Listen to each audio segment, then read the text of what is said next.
Ce temps-là, entré dans la ville de Jéricho, Jésus la traversait. Or, il y avait un homme du nom de Zachée. Il était le chef des collecteurs d'impôts et c'était quelqu'un de riche. Il cherchait à voir qui était Jésus. Mais il ne le pouvait pas à cause de la foule, car il était petit de taille. Il courut donc en avant et grimpa sur un sycomore pour voir Jésus qui allait passer par là. Arrivé à cet endroit, Jésus leva les yeux et lui dit « Zachée, descends vite. Aujourd'hui, il faut que j'aille demeurer dans ta maison. » Vite, il descendit et il reçut Jésus avec joie. Voyant cela, tous récriminaient. Il est allé loger chez un pécheur. Zachée, debout, s'adressa au Seigneur. « Voici, Seigneur, je fais don aux pauvres de la moitié de mes biens. Et si j'ai fait du tort à quelqu'un, je vais lui rendre 4 fois plus. » Alors Jésus dit à son sujet, « Aujourd'hui, le salut est arrivé pour cette maison, car lui aussi est un fils d'Abraham. En effet, le Fils de l'homme est venu chercher et sauver ce qui était perdu. » Jésus traversait Jéricho. Jéricho, c'est l'une des villes les plus chaudes, sans doute, et les plus anciennes, archéologiquement parlant. Les plus anciennes du monde, voire la plus ancienne. Et c'est une ville qui est située vraiment quasiment au niveau de la mer Morte, à moins 400 mètres en dessous du niveau de la mer. Moins 400 mètres, et il y fait très chaud. Et évidemment, lorsque vous allez à Jéricho, on vous montre toujours le sycomore dans lequel Zachée était monté, bien sûr. Sycomore qui était un grand arbre avec des grandes feuilles qui permettaient de se dissimuler. Mais tout de même, pour que Zachée ait posé ce geste de monter et dans ce sycomore, à l'avance, avant tout le monde, c'est donc qu'il avait dans la tête et dans le cœur surtout un très grand désir de voir Jésus, non seulement de le voir, mais peut-être de pouvoir lui parler et le rencontrer. Et c'est ce que Jésus a bien perçu, puisque arrivé au niveau du sycomore, Jésus s'est arrêté, il a levé les yeux, il a regardé Zachée et il lui a demandé de descendre. Jésus a perçu cette attente qui était dans le cœur de Zachée. Ça nous en dit long peut-être aussi sur notre façon d'être à l'écoute profonde de ceux qui nous entourent pour percevoir ceux qui désirent, ceux qui ont une attente au fond de leur cœur. Et Jésus a discerné cette attente, pas forcément par une science divine, mais voilà, parce qu'il avait perçu que cet homme sûrement avait quelque chose à faire dans son âme, parce qu'il y voyait mieux, mais enfin, il y avait autre chose derrière. Il y avait une soif. Et la soif de Zachée a rencontré la soif de Jésus. Et Zachée a eu cette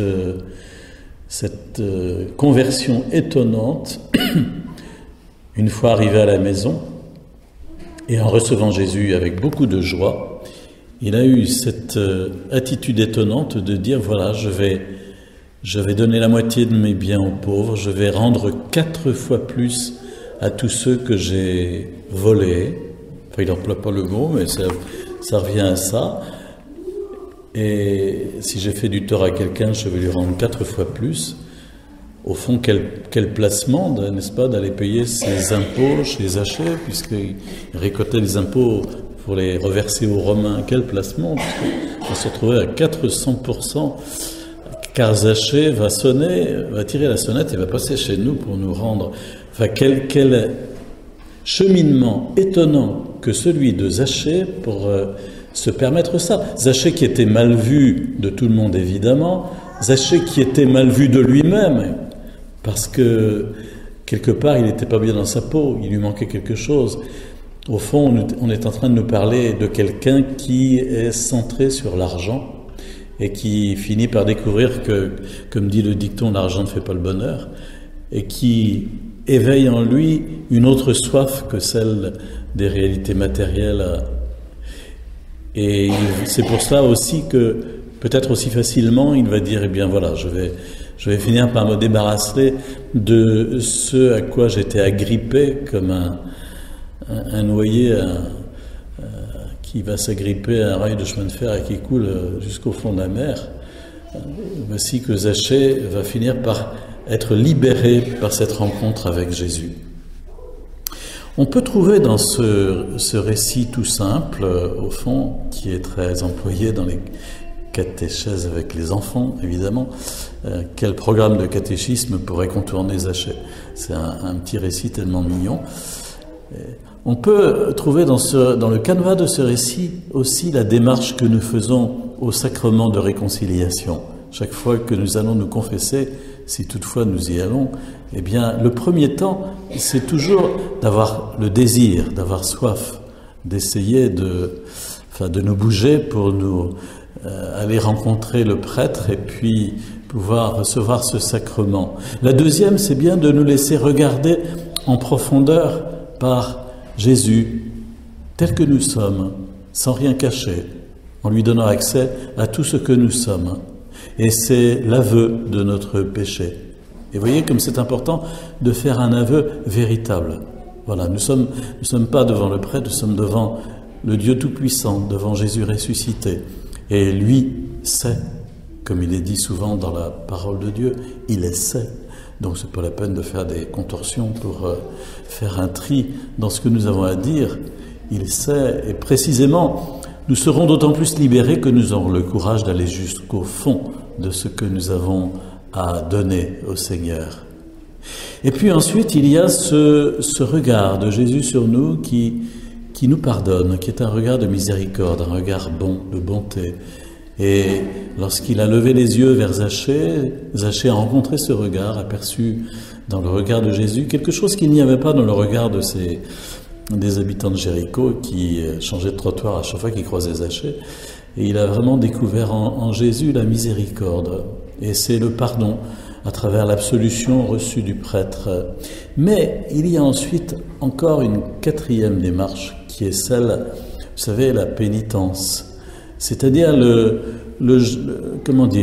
début de conversion qu'on va amorcer pour montrer à Dieu qu'on veut vraiment changer de vie et aussi pour rectifier ce que notre péché a pu engendrer comme perturbation dans la justice, comme c'est le cas ici, dans l'équilibre du monde, dans l'équilibre familial, dans l'amour que nous avons les uns pour les autres, l'amour familial, l'amour entre les conjoints, l'amour communautaire en paroisse. Voilà, rectifier ce que le péché a pu engendrer comme perturbation. C'est ce qu'on appelle la pénitence. Autrefois, elle était comprise à minima et avec une perception qui était très mécaniciste, puisque, au fond, dans les listes de pénitence du Moyen-Âge, on trouve des façons de tarifer la pénitence, tel péché, ce sera tel tarif. Vous vous rendez compte à quel point on était tombé dans une conception fausse de la pénitence. Alors après, il y a eu la conception trop légère qui fut celle peut-être de notre enfance où le prêtre nous disait vous direz à notre Père et un Je vous salue Marie comme pénitence. Voilà. Donc ça c'est vite fait, on n'en a pas pour longtemps. Mais c'est pas le fond du problème. Le fond du problème, c'est qu'est-ce que je dois réparer d'abord. Vous voyez comment Zachée a su que ça coûtait et comment la conversion c'est quelque chose de coûteux et que si on prétend s'en tirer avec beaucoup de facilité, eh bien c'est une erreur. Donc qu'est-ce que je dois rectifier, réparer, changer, transformer dans ma vie? Voilà, c'est vraiment la perspective véritable de la pénitence. Et puis, qu'est-ce que je dois amorcer comme changement aussi pour montrer à Dieu que je prends au sérieux son pardon? Ça peut être vraiment, et c'est d'ailleurs peut-être une des causes de désaffection du sacrement de réconciliation, ça peut être un peu facile de concevoir le pardon de Dieu comme l'ardoise magique. Vous savez, j'écris avec un feutre, effaçable de préférence évidemment, et puis ensuite j'efface, il n'y a plus rien, formidable.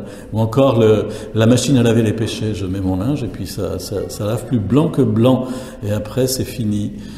Et ça c'est une conception au fond fausse, parce que mon péché est mon péché. Il n'y a que la miséricorde de Dieu qui puisse l'effacer. C'est même pas ma démarche.